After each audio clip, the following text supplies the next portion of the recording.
So a stock exchange has a supply chain. We provide them a solution to facing their supply chain. So they bring in their turn, let's say 100 vendors, and each vendor will bring 5 of their vendors. So you are creating a network effect through that. And if you are low touch enough and you are efficient enough in your like initiating those sequences, then you can scale exponentially. Hello, everyone. Welcome to the B2B SaaS Podcast. I'm your host, Upendra Verma, and today we have Kobi Freedman with us. Kobi here is the CEO and co founder of a company called Findings. Hey, Kobi, welcome to the show. Hi, Pendra. Thank you for having me. All right, Kobi. So let's try to understand what your company does and why customers pay you money. So Findings is a compliance automation platform. We mainly deal with what we call B2B compliance. It's all kind of requirements around supply chain engagements that enterprises has to conduct compliance and regulatory aspects with third parties, fourth parties, partners, connected parties, and so on. And in the climate around the world, there is a spike of requirements coming from regulatory compliance all around the world, as well as cybersecurity threats that require companies to conduct those processes at larger scale. And we are helping those companies to do a more efficient, more effective, more scalable work while spending less their engagement compared to the way it's being done today. Right. And what sort of compliances are these? Like, can you name a few of these? Yeah, sure. So we started in the cybersecurity world. Me and my co-founder are both coming from cybersecurity background. The cybersecurity was our starting point, and in that regard, we dealt with all the typical cybersecurity frameworks and threats out there. Compliance, ISO, SOC 2, and all the range further down the road to shipping companies, CMMC around defense contractors and banking regulations, so on and so forth. And then over time, we grew into other domains. Data protection and privacy were the natural ones. And in the last year and a half, we are heavily engaged within the ESG market and trade compliance market, mainly from the outbreak of the Russia-Ukrainian crisis. Got it. And how exactly do you do this? Is this purely software that you're selling, or do you also have a services layer? Because typically, I would understand compliance is lots of stuff, right? It's not just simple software that you can plug and get it done, right? So, how exactly are you solving this problem? So you're completely right. So basically, I example that as building a puzzle. Every engagement is like a lot of pieces of puzzle. Part of them are software, part of them are services. That needs to be inspected, need to be analyzed, and then combining it together creates the overall compliance risk that the company experiences. We took a very unique approach in the industry. I think we are the only one. So we are sort of the platform for orchestrating all kinds of pieces of puzzles, if you like. We created a set of capabilities that enable each customers to customize, automate everything around their risk management program in every domain that they choose. We are orchestrating connections to all the other service or product or data providers that can contribute in order to aggregate this.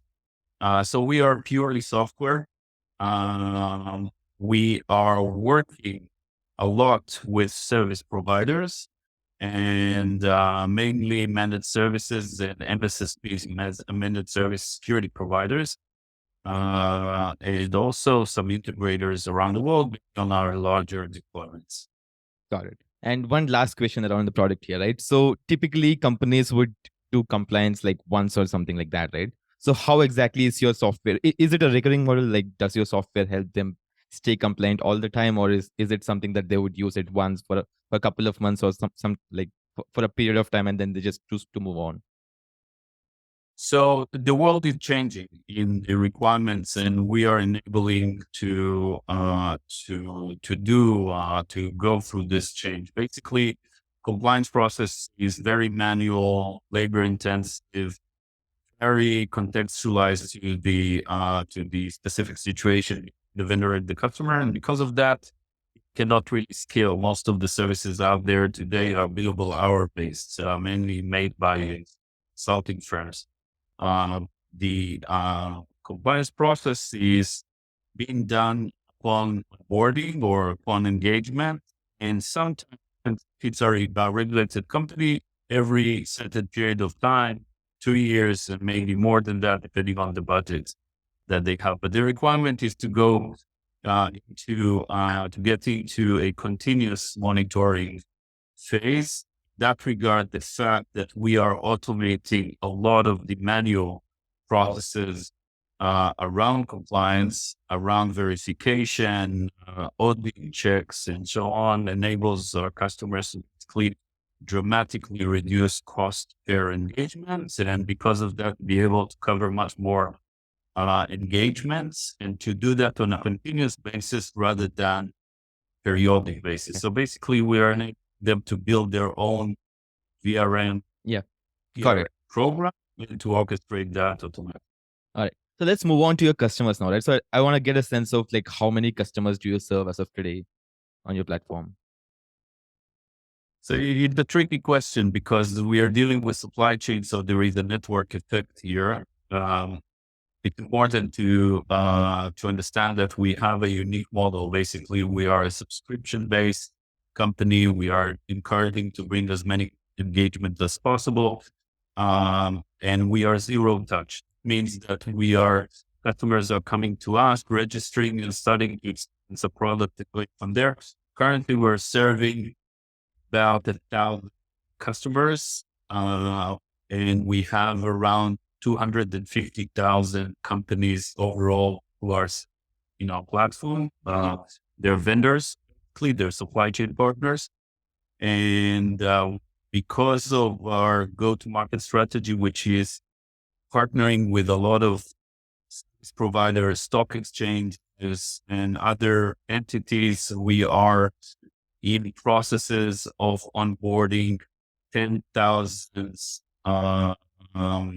more customers who will be using us in order to engage. So when you said 1,000 customers, are these service providers that you're talking about, or the end? Not necessarily. Those are like the enterprises who are getting services from service providers or directly engage with us. And what about the 250K number that you mentioned? Those are their vendors. So basically, every bank, for example, is working with us, might have 1,000 vendors that they need to assess and verify and monitor. And they, in that turn, become our customers as well, because they are using us in order to automate their customer engagements. Got it. Right. And like, are all of these on a recurring plan, or how does that work in this particular space for you? We have different subscription models for the different roles, whether you are a downstream role or an upstream role. All of them are kind of subscription model with different flavors, different price points. We're always experimenting around what would be the sweet spot around those price points. But yeah, we are monetizing all of them. Got it. So I'm going to ask you a question, and this is going to be a vague answer, obviously. So I want to get a sense of how big these deal sizes are, right? On an average, how much these customers pay you? Is it $10,000, $100,000? Is it $1 million? Like, what is this? I know there's going to be a broad range, but if you were to sort of put them into buckets and sort of put a number to it, how big these size deals are? So I would say that it's like depending on your role. Yeah. So if you are enterprise on our system, meaning a downstream role, someone needs to assess these third parties. You will be entering into one of few tiers. The average would be a few $1,000s annually to start your journey with us and scale from there. And the higher tier would be a few tens of thousands of dollars per year. Anyway, it's considered to be relatively low for the amount of vendors that we are providing, which is unlimited, basically. our whole intention is to enable you to grow your amount of engagement. And through that, basically see more and more value from our product. Having said that, that would be the cost per legal entity. There are quite a few enterprises who are subjected to multiple regulation and multiple jurisdictions. They need to have numerous entities, so that increases their subscription rate. On the vendor side, the upstream side, you would pay by the amount of connections that you have with customers. We are playing around with different models, but the subscription would be in the tens of dollars per month to a few hundreds per month for a full scope of engagement. Got it. And can you reveal where you are as a company in terms of revenue that you've done last year? Approximate range? We are in the ballpark of few $1 million of ARR. We are rapidly growing. We announced in the last few months few strategic partnerships, but that will take us in the coming year or two to tens of millions of dollars. The largest of them is MasterCard, where we signed a strategic partnership with MasterCard to serve all of their customer base, and a few others to be announced soon. Yeah, sure. And then in terms of growth, right? How are you growing? Like what was your revenue, say, 12 months ago, and how did you manage to grow during these past 12 months? We grew 6 times. 6 times. Say, 6 times. So you were less than $1 million bucks, something like that, or something in that range. 12 months ago. Got it. We were quite significantly less than $1 million last year. Okay.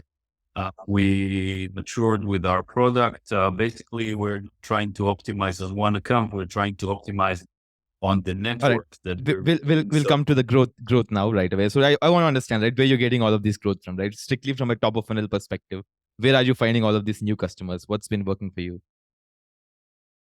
Regulation and awareness. It's we're living in a space where it's pretty high on the mindset of a lot of companies from different angles. In the cybersecurity space, supply chain concerns became the number one attack vector in the industry since COVID outbreak. And from ESG perspective, it is a rapidly growing regulatory compliance requirement all around the world. So this is basically push the engagement of customers. So how are you? So I'm specifically talking about the marketing strategy here. So how are you reaching out to these customers? I know they must be looking for a solution like yours, but how are you reaching them effectively? What's the growth channel that's been working for you primarily? We invest quite so on a strategic approach. We invest quite a lot in inbound and content based marketing, providing the value around how to do the process that they are expected to do within the ESG space. There is a lot of requirements for education, and we're helping them there. And everything is like tuned to support the inbound traffic that can then be converted to users. On the shorter and midterm, So I'm not talking about the strategic things. I'm talking about what's really been working in the past 12 months. I know long run content will work for you. But in the past 12 months, what's really worked for you? Is it inbound? Is it outbound? So making partnerships with strategic partners that bring with them the same interests and go-to-market capabilities. The main ones would be stock exchanges.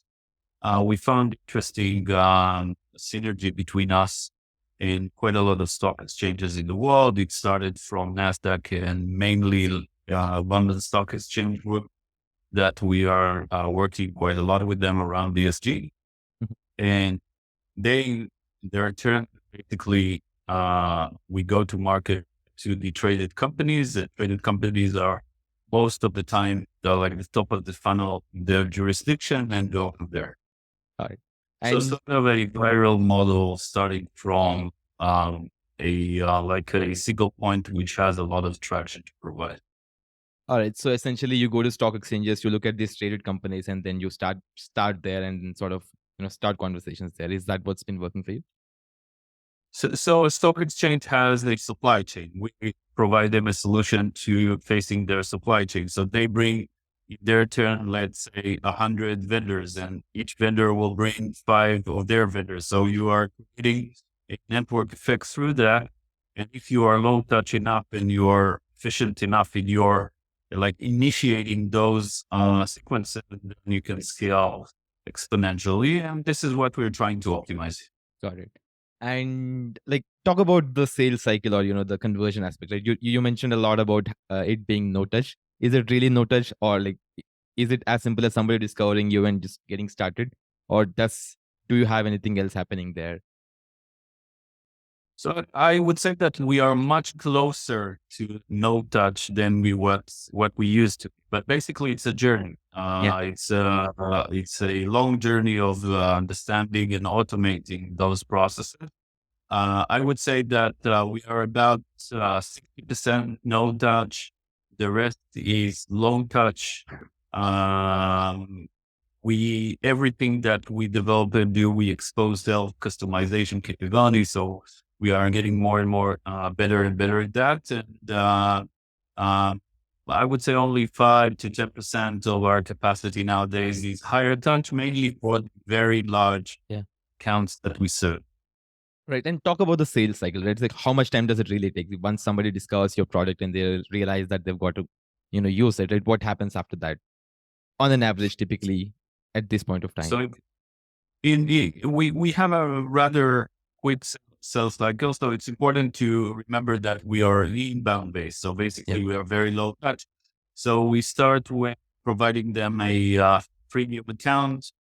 They can play along with that. We are very good in exposing our value through tutorials and online capabilities. And what they are getting into a conversation with my sales team, it's like based on a rather better understanding of the product and its value. So we are focusing on the more like what you really need from the product. So the sales cycle will be faster, definitely considering the fact that we're talking enterprise. So in my past, I would do enterprise sale that will take 12 months. Now we are doing like 2 months, 3 months.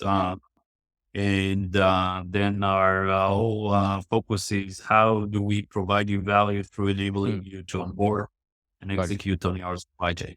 And talk about retention right here, essentially. So you want to provide that continuous compliance monitoring on a regular basis, otherwise they'll just churn out. So how does the churn numbers look like today, typically? Because it's going to be different in your space, right?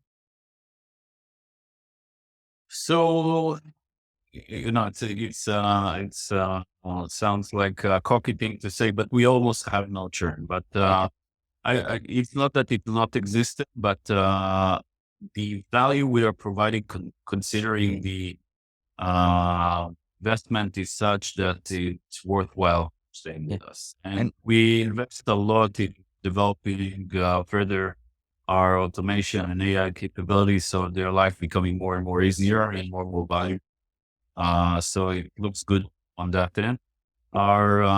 Mainly we're trying to optimize on the way forward in terms of enabling you more capabilities and more vendors on the platform. Got it. And let's talk about your team, right? How big your team is, and like how many folks in your team as of today, and how many in engineering versus how many in the GTM side.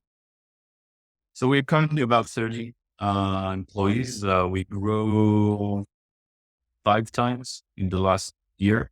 So we're growing quite quickly. About 20 plus our R&D team, and the rest are business development, marketing, and US operations mainly.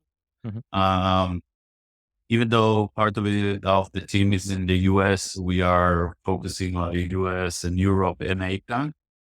And but yeah, this is. And then have you raised any external funding so far to grow the company? Yeah, for sure. You cannot do 30 employees with that. Without how much in total? Around $10 million. Got it. And one last question here, right? So what's the vision here, right? Where do you see your company going in like next 5 years or so?